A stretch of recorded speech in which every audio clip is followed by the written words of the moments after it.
Hey amigos, it's me, Matt W. from the 10-Minute Bible Hour podcast.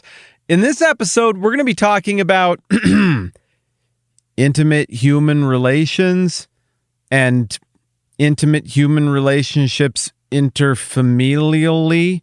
It's going to get weird. That's the point. It's going to get real Bible weird. And so if you were thinking that maybe you were the one who wanted to have that talk with your kids and not me, then you should listen to this first before you listen to it with the youngsters. With that said, let's get after it.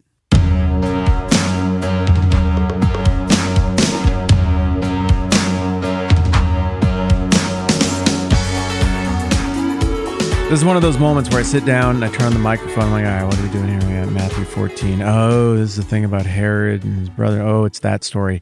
I look at the story and I think to myself, well, I mean, I've got some stuff that's happened in my life where people have come to me and said things to me that were only irritating because they were completely true. And that's what made their comments so odious. But I just look so bad in those stories that I think I'm going to skip the specifics and just go with this. So everybody's done a bunch of stupid things at some point or another, said something dumb, hurt people's feelings, been selfish, taken idiotic steps, fudged things here, there, whatever. Like, everybody does dumb things. I get it. That's part of life. Hey, if you've done dumb things too, forgiveness and patience and long-suffering, high five to you, my internet friend. We have that in common.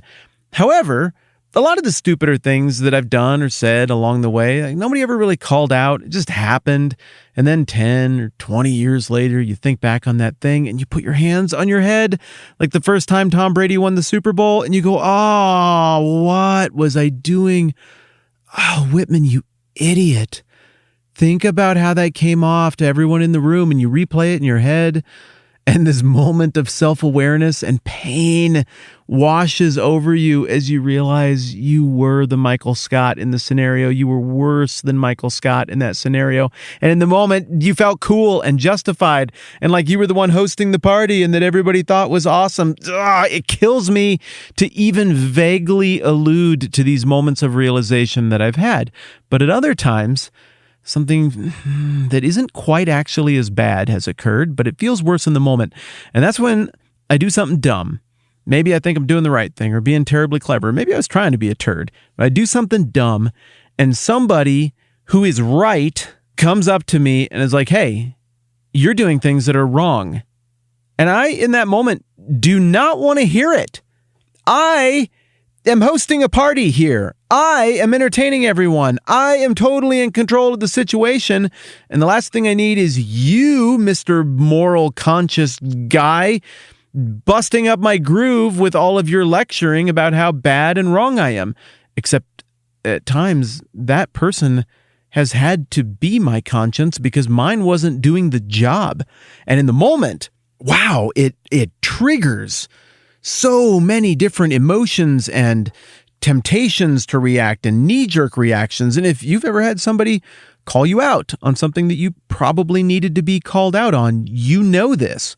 Rarely is your first response, oh, I'm so wrong and you're so right. Thank you so much for bringing this to my attention. No, you want to justify. Or if you're like pulling some long-term scam here, you're trying to mess with people or get away with something, or you're being a little bit calculating and selfish and somebody calls you out on it, the knee-jerk reaction might even be like, oh, I really dislike you and I just want you to go away. You, in that moment, might experience the temptation to even despise the person who is telling that truth because I'm holding up two little fingers and it's like I'm pointing it at somebody's eyes right now in the back of mine because they see through you. They see through me. They know what I'm doing. They know the little angles I'm taking. They know the ways I'm cunningly justifying it in my mind and how I'm peddling it to others. And they're calling me on my crap.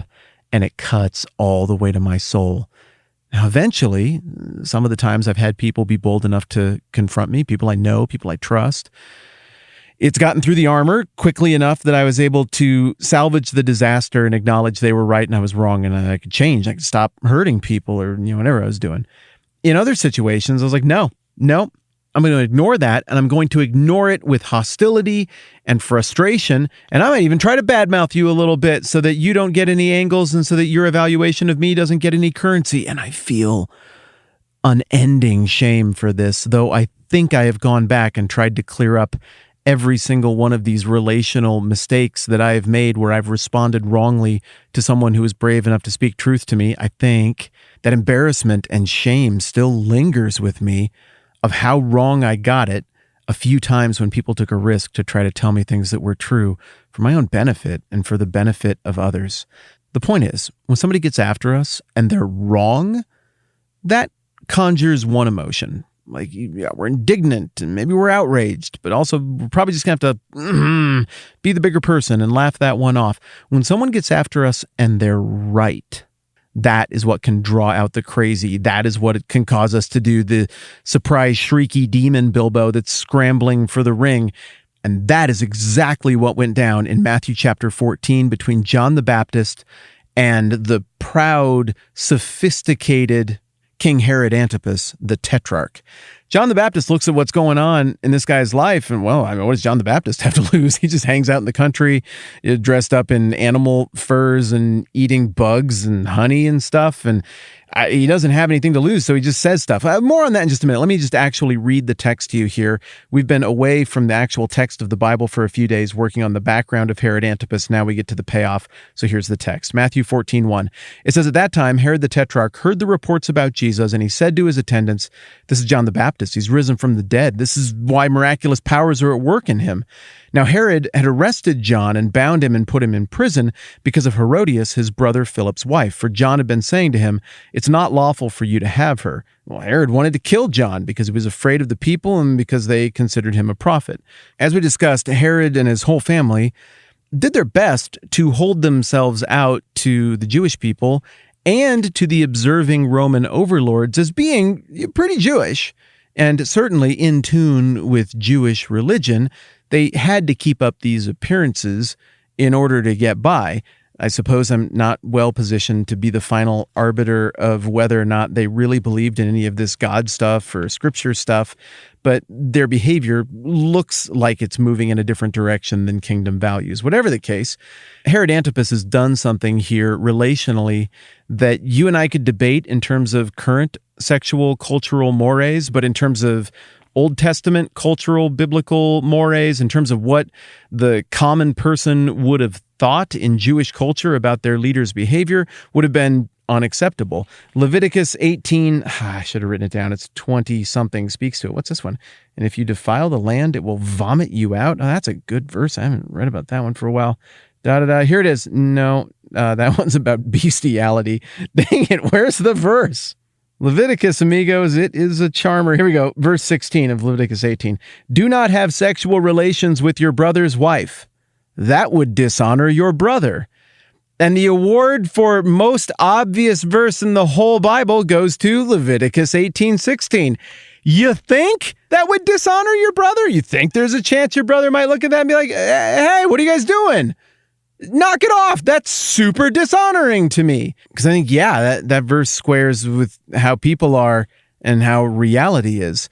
So it's one of the most smoking gun verses in all of ever. And Herod Antipas, this guy who is by merit of his position a religious leader in the community, has just completely flouted a foundational societal law that is straight out of the Bible that all of his subjects believe is directly handed down from God. He just do not care. I don't know. That Herodias lady must have been really charming, really pretty.